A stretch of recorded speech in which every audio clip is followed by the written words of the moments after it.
name's Pam Fair, and I'm the coordinator of the Disability Resource Center here at Berkshire Community College.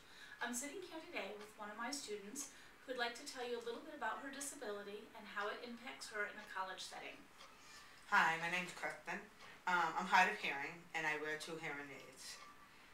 And I also lip read. Okay, how it's been like for me in the classroom is that it's very hard to get the full clarity of what the professor and the student is saying. Especially when they're talking and writing on the board. Their back is facing me. I don't always hear what they're saying. And the background noises. I pick up a lot on the background noises with the other student. Okay, so I would think that as a student who's hard of hearing and wearing 2 hearing aids, that might be enough. But I guess what you're telling me is just because a student has hearing aids on doesn't mean that they're actually hearing what's being said, and that it's important to kind of minimize any background noise, or if a teacher is writing on a board, to make sure that they do the writing first and then face the class to talk about it so that you can read their lips. Is that accurate? Yeah. Okay. So,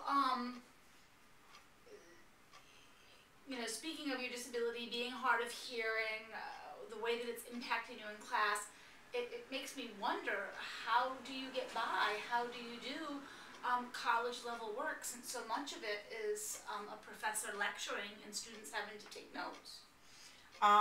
It can be very difficult, but I get a note taker. I have tutoring. I have to do a lot of extra reading and writing because that helps me to understand what's going on in the classroom. And I also have, this semester I got a CART, which is a computer-aided real-time translation, and what that is, it's a remote CART, because we don't have CART reporters in the area, so the remote CART is someone who is from Florida, listens in on the classroom, and types everything, and it comes up in English on a computer that sits in front of me, word for word, what's being said. It's great. So you are reading, because the stenographer is listening in on the class and typing everything that's being said, you're sitting there with the laptop reading what the professor and the other students are saying. Yeah. And you know, one little piece that stood out for me, you said it's in English, and I'm thinking, well, yeah, of course it's in English. Well, why would that be important for someone who's hard of hearing? It's not in Spanish, it's not in German, but you said it's English. Why? Because it's a stenographer shorthand for them typing it, but it comes up in English for us. Oh. On the computer, word for word. I didn't get that. I didn't get that. Oh, okay. Okay. That makes sense. So you do a lot of extra work, and it takes a lot of extra time. What are some things that a faculty member could do that could make their class more accessible for students who are hard of hearing? Very important is to make sure the classroom is well lit, because we lip read and we need to see the lip of what's being said. Also to ask the student to raise their hand, speak one at a time. Sometimes, because when the student's in the back of the classroom, it's hard to hear what they're saying, so if the professor could repeat what the student says for the answer. Make sure they use closed captions on videos or DVDs. And if possible, maybe to arrange the seating, if they can, in a circle. That way, we're facing each other and we can lip read what they're saying. Okay. Some good tips there for faculty, and I wanted to add that if a professor is out there viewing this video and you do have a film that you want to show and it's not available in closed caption, please make sure you contact the Disability Resource Center and we can have that captioned for you.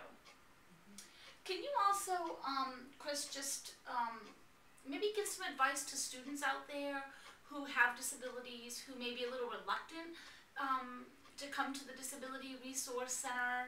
I don't know, any advice that you have for them? I know it's hard when you have a disability, and going to college might be a big challenge, but the best thing to do, I think, was to get in touch with someone at the Disability Resource Center, because there is so much accessibility and accommodations out there for that can help us with anything in the classroom. Don't be afraid to ask for help, because that's the way to advocate for yourself, knowing that you really want to get everything that's going on in the classroom. meet with the professor, discuss with them about your disability and what you can do to help each other in the classroom, because we can give advice to the professor, and the professor can let us know some things of what's going on in the classroom, give us some notes. I don't know, it's just good to get to know your professor. So I know just from years of doing this work that one of the reasons students are reluctant to come forward is they feel that they're going to be stigmatized, or maybe someone's going to think that the accommodations that they're receiving are unfair. Have you ever experienced that here at the college, that maybe someone looked at you strangely or made fun of you because you used accommodations? No, I think it was my own stigma. I had my own problem with that. I didn't like, oh, I don't want to tell them I have a disability, oh, I don't need extra help, I don't need that.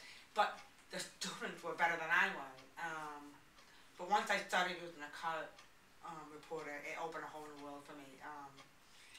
And the last frustrations I had sitting in the classroom, I couldn't believe the information that I was able to get.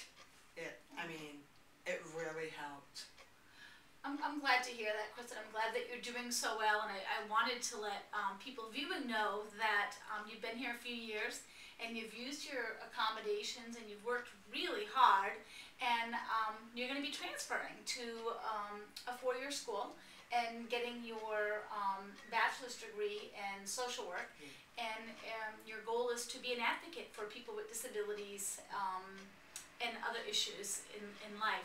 And I just wanted to say thank you for being willing to come on camera and sharing your struggles and your successes, and giving some advice to students and faculty who may be watching. Thank you for doing that. And thank you for tuning